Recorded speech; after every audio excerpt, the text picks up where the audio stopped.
देखिए ये क्वेश्चन है, if the coefficient of 3 consecutive terms in the expansion are in the ratio, है ना। किसी बाइनोमियल एक्सप्रेशन है, कोई एक्सपेंशन है, उसकी 3 consecutive टर्म का रेशियो दिया है और अपने से n की वैल्यू पूछी गई है ना। तो इस टाइप का जब भी क्वेश्चन होता है तो उसको कैसे सोल्व करते हैं ना। देखिए इस टाइप के क्वेश्चन को कैसे सोल्व करते हैं।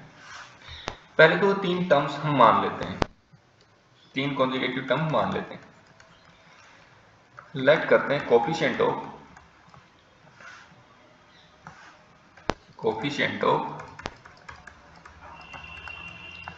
3 consecutive टर्म्स है ना, coefficient of 3 consecutive terms, 3 consecutive terms. मैंने उन 3 consecutive टर्म्स का कोफिशिएंट कुछ इस टाइप से मान लिया कि NCR है ना, NCR+1 और NCR+2 है। वो जो 3 consecutive टर्म्स थी उनका कोफिशिएंट मैंने ये मान लिया है।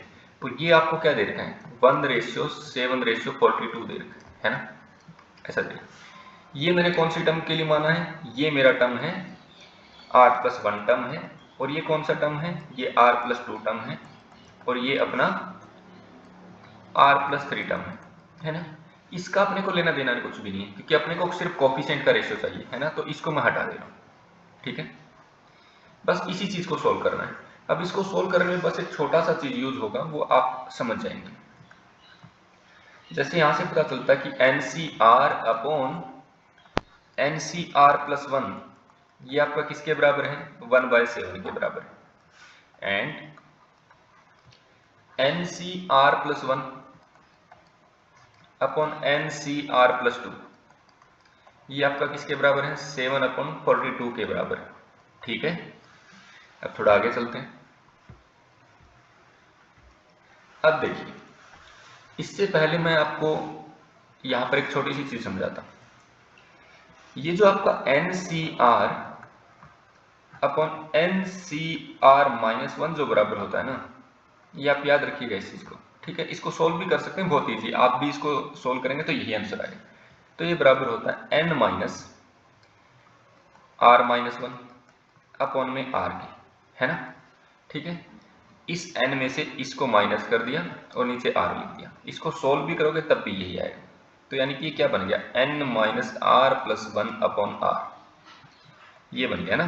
ठीक है, अब अगर इस r की जगह मैं R+1 रख दूं, अगर मैं r की जगह क्या रख दूं, R+1 रख दूं, तो ये क्या बन जाएगा, NCR+1 अपॉन NCR+1 की जगह हमने क्या रख दिया, r की जगह R+1 रख दिया, तो ये हमारा R+1 माइनस r हो गया, R+1 माइनस 1 हो गया, है ना।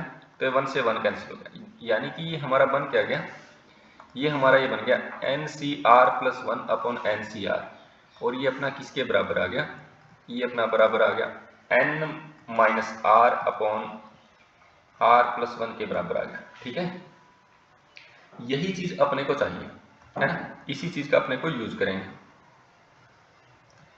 अब इसको आपको याद रखना है। अब आ जाते हैं हम यहां पर, अब NCR अपॉन NCR+1 है, तो इसका यूज करके देखो, लिखो ये क्या बनेगा, R+1 अपॉन N-R बराबर क्या आ जाएगा, 1/7 आ जाएगा, है ना। इसका क्रॉस मल्टीप्लाई कर दो, ये 7R+7 इक्वल में N-R आ गया, है ना। ये क्या बन गया आपका 8R+7 बराबर N आ गया, है ना, ऐसा आ गया। ओके, तो ये अपना एक इक्वेशन बन गया, है ना, ये अपना एक इक्वेशन बन गया, इसको मैंने नाम दे दिया इक्वेशन 1। अब इसको देख लेते हैं, ये अपना क्या बनने वाला है, ये अपना बनेगा R+2 अपॉन N-R-1 बनेगा, है ना। मैं सेम यही फॉर्मूला यूज कर रहा हूं दोनों में।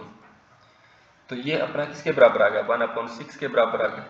क्रॉस मल्टीप्लाई करो तो कितना बनेगा, 6R+12 इक्वल में N-R-1 आ गया, है ना। थोड़ा सिंप्लीफाई करो इसको, r इस साइड आएगा तो 7r, 1 इस साइड आएगा तो 13 और इक्वल में आपका n आ गया, यानी कि ये हमारा इक्वेशन नंबर 2 बन गया। ठीक है, अब दोनों में हमने n की वैल्यू फाइंड की है, तो n को इक्वेट कर दो from 1 and 2, from 1 and 2। n हमारा यहाँ पर 8r + 7 के बराबर था, यहाँ पर 7r + 13 के बराबर है। इसको जब सिंप्लीफाई किया तो r बराबर कितना आ जाएगा, 13 - 7, यानी कि r की वैल्यू हमारी 6 आ जाएगी। ठीक है, अब ये जो r की वैल्यू 6 है, इसी को किसी एक इक्वेशन में पुट कर देते हैं। मैं इसको पुट कर देता हूँ 1 में, पुट इन इक्वेशन 1, है ना। 1 में पुट करूंगा तो 8 × 6 + 7 = n, है ना, यानी कि n की वैल्यू कितनी आ गई आपकी, n की वैल्यू आपकी 55 आ गई, है ना। n की वैल्यू ही हमें फाइंड करनी थी। ओके, तो आपको ये क्वेश्चन समझ में आ गया होगा। मैं फिर से बता रहा हूँ, इसमें आपको बस एक ही चीज का ध्यान रखना है, वो इंपॉर्टेंट चीज मैं फिर से लिख रहा हूँ कि NCR/NCR-1 किसके बराबर होता है, n - r+1 अपॉन r के। ये आपको याद ही रखना है। दूसरी चीज मैं किससे बनाया था, इस ऊपर वाले में मैं r की जगह क्या पुट करके बनाया, r+1 पुट करके, यानी कि वो क्या बन गया, NCR+1 अपॉन में NCR बन गया, और ये हमारा किसके बराबर आ गया था, n - r अपॉन r+1 की, है ना। ये दो चीजें आपको याद रखनी है ना, ये दो चीजें आपको याद रखनी है। ठीक है, एक तीसरी चीज चलो मैं और लिख देता हूँ इसी के लिए। इस क्वेश्चन में तो वो यूज नहीं हुआ, बट आपके किसी और क्वेश्चन में यूज हो सकता है ना। ये वाली जो चीज थी ना, ये वाली जो चीज थी, इसमें ही क्या पुट कर दो, r की जगह r+1 रिप्लेस कर दो, है ना, एंड n की जगह n+1 रिप्लेस कर दो।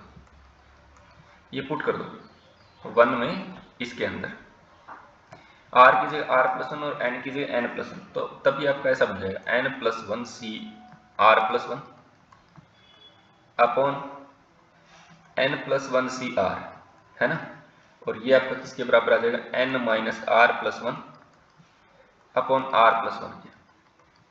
ये तीनों चीजें इंपॉर्टेंट हैं। आप अगर पहले वाला याद रखेंगे तो बाकी दो को आप बना सकते हैं, और जब भी कोफिशिएंट के रेशियो का क्वेश्चन आएगा तो इन्हीं तीनों चीजों का यूज आपको करना पड़ेगा। ये आपको याद होंगी तो बड़े आसानी से आपका क्वेश्चन सोल्व हो जाएगा। ओके।